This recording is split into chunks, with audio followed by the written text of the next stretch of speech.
Hi, I'm Dr. Keith Graham from the School of Teacher Education at National Taiwan Normal University.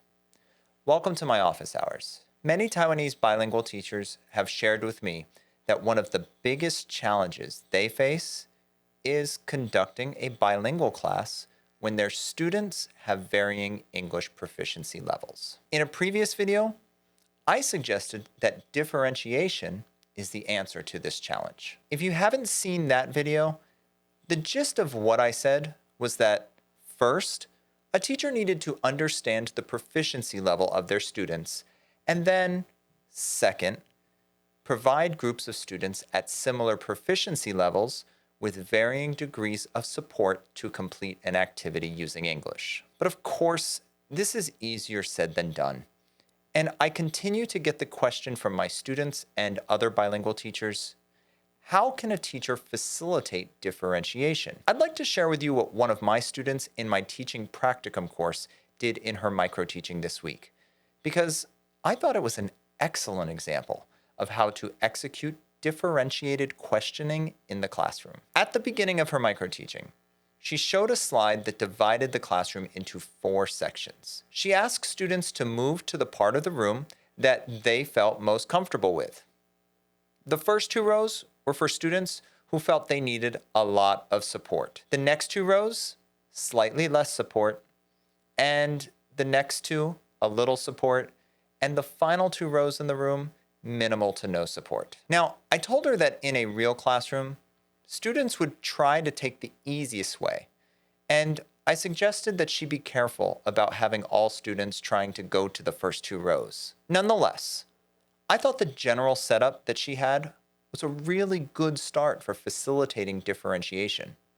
So my only recommendation was that she might want to be more strategic about placing students in different rows. Once she has students in the rows, she was in position to easily direct differentiated questions to different students throughout the room. For her demonstration, she had pre-planned questions ready for different groups of students that were in different rows. When a level 1 type of question came up during her demonstration, she selected a student from the first 2 rows. And when a level 2, 3, or 4 question came up, she chose a student from the area associated with that level. This made it very easy for her to efficiently choose students and give them a question at their appropriate level for which they could be successful. Beyond this, she provided different types of support on the slides for the various levels. One example of this: for some level 1 questions, she had a picture to support students in answering the question, and along with that, she had the first letter of the English word with blank spaces for the remaining letters. For other levels, she had added and subtracted support throughout her lesson, be it Chinese to help students with the answer or substitution tables for supporting fuller answers in English. It was a very strong example of how differentiation for English levels could be done in a Taiwanese bilingual classroom. However, you may be thinking that this sounds like it would require a lot of preparation time. And frankly, that's probably true. I'm fairly certain this student spent a lot of time preparing for this demonstration. But here's the thing: she'll never have to make this lesson again. The work is done.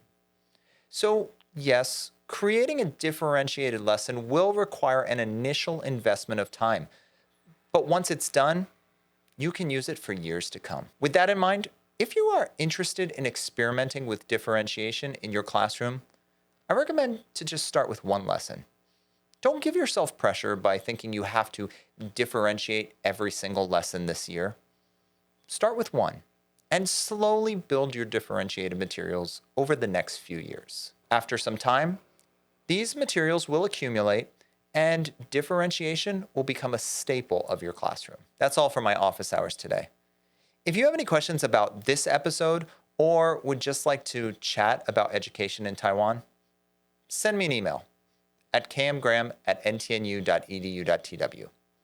I'll see you next time.